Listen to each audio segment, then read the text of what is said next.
Romanian entered the European Union in 2007, but for 7 years Bulgarian and Romanian citizens still faced work limitations when seeking for jobs in the UK.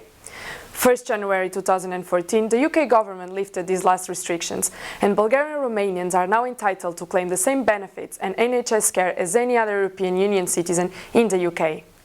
This has created an ongoing political debate about the impact of potential large-scale immigration, and it has led to an exaggerated media coverage which portrays Bulgarians and Romanians as benefit scroungers and criminals. What is the reason behind this representation, and how is it affecting the many Bulgarian students studying in the UK?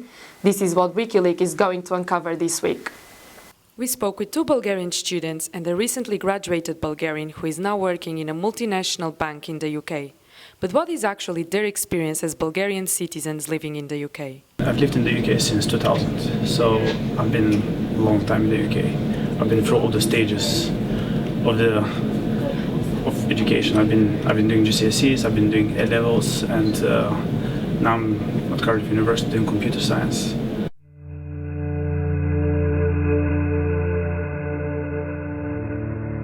In December, I had a friend of mine who called me and he said, "Hey, there's a job on the table. Do you want to come and do it for 1 month? Lots of money. It's to do with your degree, computer science. It would be nice to have it there." And he's studying with me, same year as me, computer science, same university. And I'm like, "Yeah, I'm up for it. I'll come and do the job." He calls me the next day and he says, "Boris, unfortunately, you won't be working here." I said, "Why not?" He said, "Because you're Bulgarian." And I said, "Okay, I get the joke. Tell me why not. Maybe they don't need anyone." He said, "No, they actually need someone." But as soon as I said to them, "You're from Bulgaria," my manager said, "No, we have a blacklist for Bulgarians and Romanians." It took me a year or a bit more to find the job that I'm currently working at.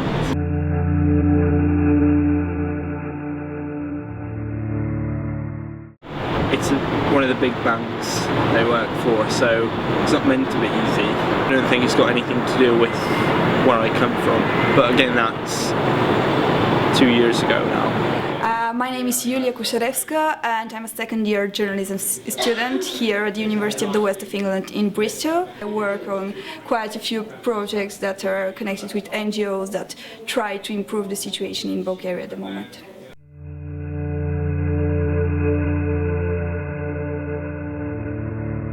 The group for equal student rights for the Bulgarians and Romanian students in the UK was formed in the end of 2013. We had a petition going on, we wrote to different MPs, MEPs, and not only here in the UK but also in Bulgaria and in Romania. However, there are still issues going on. That's why we decided to keep the group, and we were actually quite right, because just in the end of last year some of the loans for Bulgarian and Romanian students were frozen, which led to us taking some actions again. WikiLeaks had access to the Freedom of Information request and the petition that asks for clarification or removal of the ruling of loans for Romanian and Bulgarian university students. Even though Student Loans Company Limited pointed out general reasons why student support can be blocked, the actual answer was that the information could not be released because of financial limitations. That doesn't really seem fair. I'm French. I benefit from having low fees. Why would I benefit from it and they can't benefit from it? I think they deserve to be able to afford education like everyone else. If they want to cut immigration, just cut barriers to everybody, I guess. The lift of the work restrictions led to a political debate on whether this will be beneficial for the UK. The British media approached this topic in a very sensationalistic way, which can misinform the British readers, as many are not familiar with these two cultures. Are you familiar with Bulgaria and Romania? Would you be able to point them out on the map? No. Where is it? Bulgaria here? Almost. No. I thought it was Central Europe, I could be wrong. Yeah, you're pretty close. That's Romania and that's Bulgaria there, so. I believe these two are Romania and Bulgaria. Oh, well done. Yes. You're the first one to get it right. But what has led to this kind of media coverage, and what are the political interests behind it? Cardiff University media researcher John Jewell and European Studies researcher Paul Furlong answer these questions. I think it falls into a very familiar pattern about the way that the British tabloid press, or the British right-wing tabloid press anyway, has portrayed foreigners in general. In times of economic difficulties, which is what's been undergoing in the UK as well as the rest of Europe at the moment, it's convenient to blame a traditional enemy. Now, the Romanians, unfortunately, are this month's cause célèbre as far as that is concerned, because you can shift responsibility away from your own shortcomings and onto, a defenceless foreigner who, and this is vital, doesn't have the platform to answer back. And let's think about the benefits culture, right? People's perception of immigration, of asylum, and of benefit fraud is significantly different to the actual reality. So that you can pump out these stories week after week about floods of immigrants coming in and floods of Bulgarians, Romanians coming over without any resort to statistical evidence. But public perception will be that this is actually occurring. The issue of Bulgarians and Romanians is the latest in a succession of such, I suppose we can call them moral panics.